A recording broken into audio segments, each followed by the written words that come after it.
அஸ்த நட்சத்திரம் பார்த்தீங்கன்னு வச்சுக்கிங்களேன், சந்திர பகவானோட நட்சத்திரம். ஸோ இந்த நட்சத்திரம் பார்த்தீங்கன்னா ஒரு சிபிஐ நட்சத்திரம் சொல்லுவோம். எல்லாரையும் ஆய்வு செய்வதில், அனலிட்டிக் பண்ணுறதுல இவங்கள மிஞ்ச முடியாது. ஸோ அந்த அளவுக்கு ரொம்ப ஆய்வு பண்ணி அதனாலேயே இவங்களால் எந்த ஒரு நிம்மதியான ஒரு விஷயத்தை அடைய முடியாமல் பிரச்சனை சிக்கக்கூடிய ஒரு நட்சத்திரம் தான் அஸ்த நட்சத்திரம் அப்படின்னு சொல்லலாம். சிபிஐ நட்சத்திரம்லாம் சொல்லுவாங்க.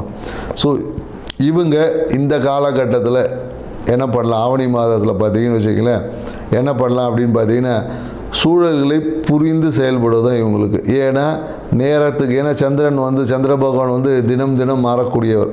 ஸோ ஒரு நட்சத்திரம் மாறிக்கிட்டே இருப்பார். அப்போ இவங்களுடைய எண்ண ஓட்டங்கள், நட்புகள் இது எல்லாமே ஒரு நிரந்தர தன்மையிலே, ஸ்திரத்தன்மையிலே இருக்காது. ஸோ மாறிக்கொண்டே இருக்கும். ஸோ மேலும் என்னென்னாக்கா இந்த நிலம் சார்ந்த விஷயம், யாருக்காவது ஜாமீன் கொடுக்குறது, இல்லை ஏதோ ஒரு பஞ்சாயத்து இவங்களை சுற்றி ஏதோ ஒன்று இருந்துக்கிட்டே இருக்கும். இவங்க தம்பின்னு கூப்பிட்டாவே ஒரு பிரச்சனையாகிடும். ஸோ அதனால் யாரையும் தம்பின்னு கூப்பிடாதீங்க. அதுதான் உங்களுக்கு பரிகாரமே. தம்பின்னு கூப்பிட்டீங்கன்னா ஒரு பஞ்சாயத்தை ஃபேஸ் பண்ண தயாராகிருக்குங்க. ஸோ அதனால் ரொம்ப கவனமாக இருங்க.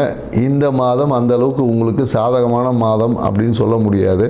இருந்தாலும் உங்களுக்கு தேவையான நன்மைகளை, வாழ்க்கை துணை ஆணாக இருந்ததுன்னா மனைவி மூலயமா நல்ல ஒரு எதிர்பார்த்த விஷயங்கள் எல்லாமே இருக்கும்.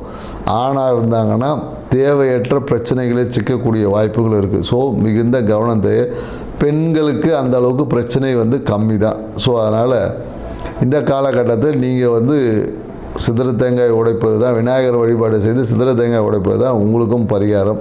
ஸோ அதை செஞ்சு பாருங்கள். வாய்ப்பு கிடைச்சா